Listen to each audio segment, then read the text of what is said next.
खांसी ना रुक रही हो तो कुछ मिकदार में खुश्क मेवा खा लें। हमल के दौरान गर्म चीज़ें खाने से परहेज करें। इस अमल से आपका बच्चा कमज़ोर पैदा होता है। भुने हुए चने खाने से आपका मैदा साफ होता है। खाना खाने के बाद अगर आपको सुस्ती महसूस होती है तो आप 2 से 3 खजूरें खा लें।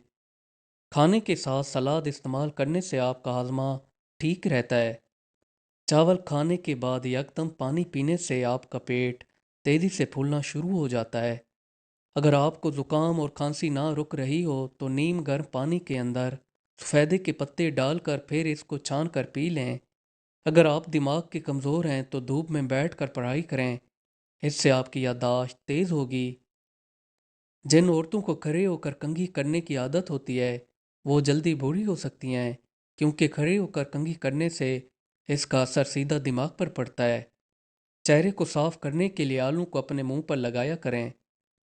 पेट में दर्द को ख़त्म करने के लिए अदरक के ऊपर कुछ मिकदार में काला नमक छिड़क कर चाटने से आपके पेट का दर्द गायब हो जाएगा। केले को फ्रिज में रख कर खाने से एहतियात करनी चाहिए, क्योंकि इसको फ्रिज में रखने से इसका जायका तब्दील हो जाता है। सर दर्द और नज़ला ज़ुकाम को दूर करने के लिए कुलंजी के तेल को नीम गर्म करके सर पर लगाएं। आपकी तकलीफ़ दूर हो जाएगी। नीम के पत्तों का लेप बनाकर खारिश वाली जगह पर लगाने से खारिश से छुटकारा मिलता है। अगर आपकी आंखें तेज़ रोशनी की वजह से ख़राब हो जाती हैं या नज़र कमज़ोर हो जाती है तो इसमें परेशानी की कोई बात नहीं है। आपने नारियल के तेल के अंदर सुरमा मिलाकर आंखों में डालना है। आपकी आंखों की चमक वापस आ जाएगी।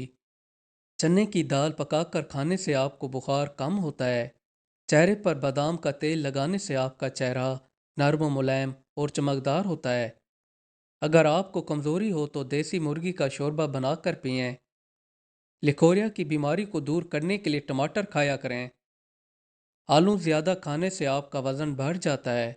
खारिश को ख़त्म करने के लिए प्याज का रस मुतासरा जगह पर लगाएं। फीकी चीज़ें खाने से आपका चेहरा तरोताज़ा और जवान रहता है। चेहरे पर खुश्की को दूर करने के लिए जैतून के तेल के अंदर अंडे की जर्दी डालकर चेहरे पर लगाएं।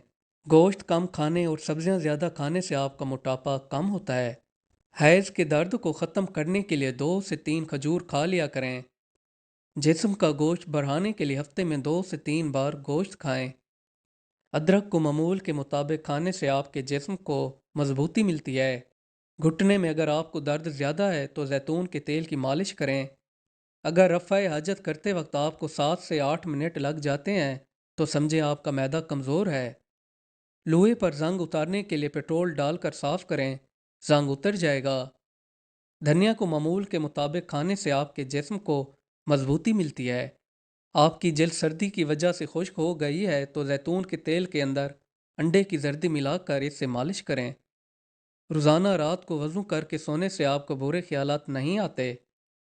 शलजम एक ऐसी सब्जी है जिसको खाने से आपके बदन को मजबूती मिलती है और खुश्क खांसी को दूर करने के लिए मुफीद है। हामला औरतों को चाहिए हमल के दौरान पेट पर जो सफ़ेद रंग के निशानात पड़ जाते हैं इनको ख़त्म करने के लिए दही और हल्दी को आपस में मिक्स करके इसका पेस्ट बना लें। फिर इनको रोज़ाना मुतासरा निशानात पर लगाएं। अगर आप अपने हाथों और पाँव को सफ़ेद रखना चाहते हैं तो आलू के पानी से अपने हाथों और पाँव को धो लिया करें। दही की मलाई मामूल के मुताबिक इस्तेमाल करते रहने से आप पर जवानी छाई रहती है। अगर आपको भूख कम लगती हो तो आपको चाहिए कि पुदीना खाएं। ये आपकी भूख की शिद्दत को बढ़ाता है। दही को अगर आप रोज़ाना की रूटीन में खाते हैं तो आपका मैदा ख़राब नहीं होता। ये मैदे को काफ़ी ठंडा रखती है। दही एक ऐसी ग़िज़ा है जो आपके जिस्म में मौजूद गैर ज़रूरी बीमारियों को ख़त्म करने में काफ़ी मदद करती है। पाँव के बल बैठकर जो लोग काम करते हैं इस अमल से सीधा असर इनके दिल पर पड़ता है। अपने दांतों को मजबूत रखने के लिए हमेशा आप कोई भी मीठी चीज़ खाते हैं तो वो चीज़ खाने के बाद रोटी का टुकड़ा मुंह में खा लिया करें। इससे आपके दांतों में कीड़ा नहीं लगता।